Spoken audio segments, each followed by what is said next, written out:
News आहे 17 मे पासून उर्वरित आयपीएल सुरू होणार असल्याची माहिती आहे। आयपीएलचे उर्वरित सामने आता होणार आहेत 17 मे पासून 3 जूनला आयपीएलचा अंतिम सामना म्हणजेच फायनल असेल अशी माहिती आहे। भारत पाकिस्तान तणावामुळे आयपीएलचे सामने स्थगित करण्यात आले होते। आता त्याची तारीख जाहीर झाली आहे। येणाऱ्या 17 मे पासून उर्वरित सामने आयपीएलचे सुरू होणार आहेत आणि येत्या 3 जूनला आयपीएलचा अंतिम सामना असेल।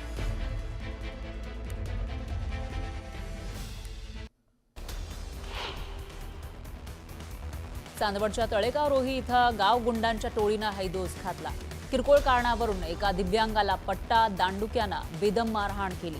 बदनामी केल्याचं कारण सांगत ही मारहाण करण्यात आली। मारहाणीचा व्हिडिओ सोशल मीडियावर व्हायरल झाला। यानंतर आरोपींवर गुन्हा दाखल करण्यात आला।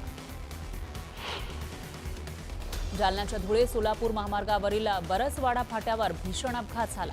विरुद्ध दिशेने वेगानं येणाऱ्या हायबानं कारला जोराची धडक दिली। त्यामुळे झालेल्या अपघातामध्ये परप्रांतीय दाम्पत्याचा जागीच मृत्यू झाला। अपघात इतका भीषण होता की जेसीबीच्या सहाय्याने मृतदेह बाहेर काढावे लागले। सांगलीच्या सह्याद्रीनगरमध्ये भर दुपारी खून झाल्याची घटना घडली। मृत व्यक्ती रेकॉर्डवरील गुन्हेगार असल्याची माहिती आहे। दुपारी 4च्या सुमारास 8 ते 10 हल्लेखोरांनी चाकून वार करत हत्या केली। पोलिसांकडून आरोपींचा शोध सुरू आहे। नागपूर जिल्ह्यातील उमरेड तालुक्यातील सुरगाव शिवार इथं धक्कादायक घटना घडली आहे। जुन्या खाणीतील पाण्याने भरलेल्या खड्ड्यात बुडून 5 जणांचा मृत्यू झालाय। पोलीस घटनास्थळी पोहोचले आणि बचाव पथकाच्या मदतीने पाण्यातून मृतदेह बाहेर काढण्यात आले। मृतांमध्ये 1 पुरुष, 2 महिला आणि 2 किशोरवयीन बालकांचा समावेश आहे।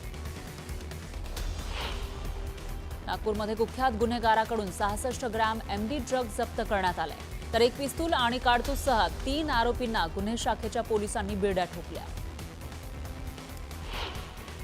जळगावच्या पारोळा कासोदा रस्त्यावर टोल गेल्यानं महिलेच्या दुचाकीचा अपघात झाला। या अपघातामध्ये महिला गंभीर जखमी झाली आहे। दरम्यान त्याच मार्गावरून जाताना खासदार स्मिता वाघ यांनी महिलेला मदत करत रुग्णालयात दाखल केलं। सांगलीच्या विट्यामध्ये पोलिसांनी 10 किलो गांजा जप्त केला। या प्रकरणी एका युवकाला अटक करण्यात आली आहे। पिंपरी चिंचवड शहरातील वाल्हेकरवाडी परिसरातील कृष्णाई नगरमध्ये एका 18 वर्षीय तरुणीची धारदार शस्त्राने हत्या करण्यात आली। 2 तरुणांनी ही हत्या केली। संपूर्ण घटना सीसीटीव्हीमध्ये कैद झाली। नागपूरच्या कामठीमध्ये रेव पार्टीवर पोलिसांनी छापा टाकला। या प्रकरणी 4 व्यापाऱ्यांसह 4 महिलांना अटक करण्यात आली। नाशिकच्या पंचवटी परिसरात असलेल्या एका वाड्याला भीषण आग लागली। आगीचं कारण मात्र अस्पष्ट आहे। भीषण आगीमुळे मोठं नुकसान झालं। पिंपरी चिंचवडच्या दिघी परिसरामध्ये पूर्ववैमनस्यातून कोयत्यानं वार करत एका तरुणाची हत्या करण्यात आली। या प्रकरणी 4 आरोपीला अटक करण्यात आली आहे। जळगाव रेल्वे स्थानक परिसरात बेबारस कार आढळली, त्यामुळे खळबळ माजली। पोलिसांच्या बॉम्ब शोधक पथकानं कारची तपासणीही केली। 3 दिवसांपासून ही कार उभी असल्यानं कार मालकाचा शोध घेतला जातोय। या कारमध्ये महिला पोलीस कर्मचाऱ्यांचा आयडी कार्ड सापडले। यावल शहरातील मेन रोडवरील सराफा दुकान फोडण्याचा प्रयत्न करण्यात आला। याचा सीसीटीव्ही समोर आलाय। 4 संशयित सीसीटीव्हीमध्ये कैद झाले। शटर फोडल्यानंतर चॅनल गेट असल्यानं चोरट्यांचा चोरीचा प्रयत्न फसला। एका दिवसाच्या विश्रांतीनंतर मनमाड शहर परिसरात अवकाळी पावसाने जोरदार हजेरी लावली। वादळी वाऱ्यासह झालेल्या मुसळधार पावसाने वेगवेगळ्या भागात झाडं पडली। अनेक ठिकाणी विजांच्या तारा तुटल्या, त्यामुळे वीज पुरवठा खंडित झाला। सखल भागात पाणी साचलं, यामुळे जनजीवन विस्कळीत झालं। वाशिम जिल्ह्याला सलग 3ऱ्या दिवशी अवकाळी पावसाने झोडपलं। मालेगाव तालुक्यातील मुगळा, मेडशीसह काही ठिकाणी वादळी वारा आणि विजांच्या कडकडाटात अवकाळी पाऊस पडतोय। या पावसामुळे वातावरणात गारवा निर्माण झाला असला तरी शेतीचं मात्र मोठं नुकसान होणार आहे। त्यामुळे शेतकऱ्यांची चिंता वाढली। नंदुरबार जिल्ह्यामध्ये गेल्या 5 दिवसांपासून पावसाची संततधार कायम आहे। विजांच्या कडकडाटासह झालेल्या पावसामुळे सातपुडा पर्वत रांगांसह तालुक्यातील अनेक गावांमधील बाजारपेठेत लोकांची धावपळ उडाली। तर या पावसाचा पपई, केळी पिकाला फटका बसण्याचा अंदाज आहे। जालना जिल्ह्यातल्या भोकरदन शहरासह तालुक्यात जोरदार पावसाने हजेरी लावली। पावसामुळे वातावरणात गारवा निर्माण झाला, तर उकाड्यापासून हैराण झालेल्या नागरिकांना काहीसा दिलासा मिळाला। बीड जिल्ह्यात वादळी वाऱ्यासह जोरदार पाऊस सुरू आहे। तब्बल 1 तास झालेल्या मुसळधार पावसामुळे परिसरातले नदी, नाले आणि ओढ्यांना पूर आला। या वादळी वाऱ्यासह सुरू असलेल्या पावसामुळे शेतकऱ्यांचं मोठं नुकसान झालं। धाराशिवमध्ये अवकाळी पावसानं या जिल्ह्याला चांगलं झोडपून काढलेलं आहे। तर वादळी वाऱ्यासह आलेल्या पावसानं धाराशिव जिल्ह्यातील धूम, परांडा, बाशी, धाराशिव, तुळजापूर तालुक्याला झोडपलं। पावसामुळे आंबा, द्राक्ष पिकांचं मोठं नुकसान झालंय। तर अनेक घरांवरचे पत्रेही उडून गेले। नाशिकमध्ये मुसळधार पावसाला सुरुवात झाली। वादळी वाऱ्यासह पावसाला पुन्हा सुरुवात झाली होती। तर वादळी वाऱ्यासह आलेल्या या पावसामुळे शेती पिकांचं मोठं नुकसान झालं। नाशिकच्या बागलाण परिसरामध्ये पावसाचा धुमाकूळ सुरूच आहे। मुसळधार पावसानं शहराला झोडपून काढलंय। तर शहरातील नाल्यांना पूर आला।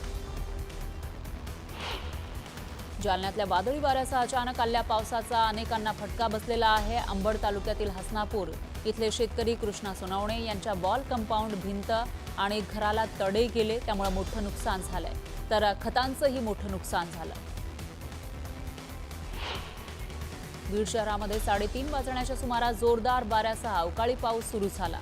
जवळपास पाऊण तास पावसानं नागरिकांना झोडपलं। तर शहरातील पोलीस पेट्रोल पंपाचं छत कोसळलं आणि यामध्ये 2 जण जखमी झाले। अनेक ठिकाणी झाडंही पडली। त्याचबरोबर वीज पुरवठा खंडित झाला। संभाजीनगरच्या करमाडमध्ये वादळी वाऱ्यासह गारपिटीचा तडाखा बसलेला आहे। दरम्यान मुसळधार पावसामुळे बाजारपेठेतील कलिंगड पाण्यात वाहून गेले। कलिंगड विकणारा एक मुलगा आपले कलिंगड वाचवण्याचा प्रयत्न करतानाचा एक व्हिडिओ समोर आला। नाशिकमध्ये मागील 2 दिवसात झालेल्या अवकाळी पावसामुळे मोठं नुकसान झालं आहे। शहरात 25 पेक्षा जास्त झाडांची पडझड झाली। तर कार, रिक्षा, दुचाकींचंही मोठं नुकसान झालं। ब्रेकनंतर पाहूयात पुढची बातमी। भारत पाकिस्तान संघर्षात भारतीय हवाई दलानं केलेल्या तुफान माऱ्यामध्ये पाकिस्तान लष्कराचं प्रचंड नुकसान झालं। पाकिस्तानचे महत्त्वाचे एअरबेस जमीनदोस्त झाले आणि त्यामुळेच पाकिस्ताननं शरणागती पत्करली। पण ज्यावेळी दोन्ही देशांमध्ये हा सैन्य संघर्ष पेटला होता, त्यावेळी पाकिस्तानच्या प्रत्येक हालचालींवर भारताच्या तिसऱ्या डोळ्याची नजर होती। पाकिस्ताननं जरा जरी आगळीक केली असती तर पाकिस्तानला त्याची मोठी किंमत चुकवावी लागली असती।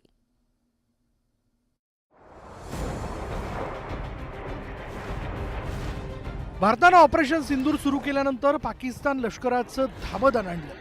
भारतीय हवाई दलाकडून एका पाठोपाठ एक हवाई हल्ले करण्यात आले। पाकिस्तानची सगळी भिस्त तुर्कस्तान आणि चीननं दिलेल्या ड्रोन, मिसाईल्सवर होती।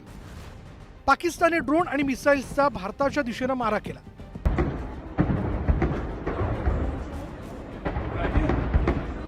पण पाकिस्तानचा प्रत्येक हल्ला भारतीय लष्करानं हाणून पाडला। कारण भारतीय सैन्याच्या तिन्ही दलांनी प्रत्येक हल्ला मोडून काढण्यासाठी लष्करी रणनीती आखली होती। तसंच हवाई संरक्षण प्रणालीच्या माध्यमातून भारतीय हवाई हद्दीत एक प्रकारे कवच कुंडलं तयार केली होती। त्यामुळे पाकिस्तानी हल्ल्याचा फारसा प्रभाव भारतावर झाला नाही।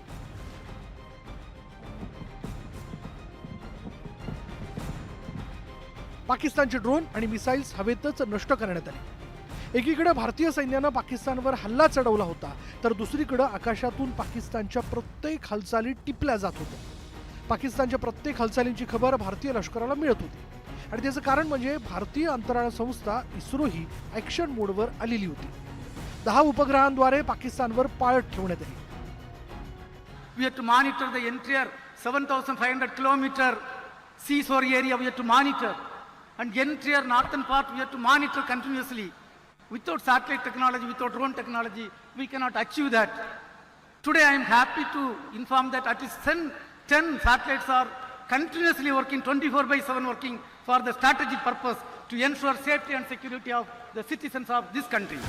खरं तर ऑपरेशन सिंदूरमध्ये हवाई दलानं दहशतवादी तळांवर अचूक मारा केला। पाकव्याप्त काश्मीरच नाही तर पाकिस्तानात शिरून भारतानं निवड तळांवर हल्ला करून ते उद्ध्वस्त केले। पाकिस्तानातील दहशतवाद्यांचा ठाव ठिकाणा शोधण्यासाठी इस्रोच्या उपग्रहांची भारतीय सैन्याला चांगलीच मदत झाली आणि त्यामुळेच भारतीय सैन्यानं पाकिस्तानी रडार प्रणाली, तुर्की ड्रोन आणि मिसाईल्स नष्ट केले। भारतीय सैन्याच्या तिन्ही दलांसोबतच इस्रोनंही या कामात महत्त्वाची भूमिका बजावली। Bureau report, news 18 Lokmat.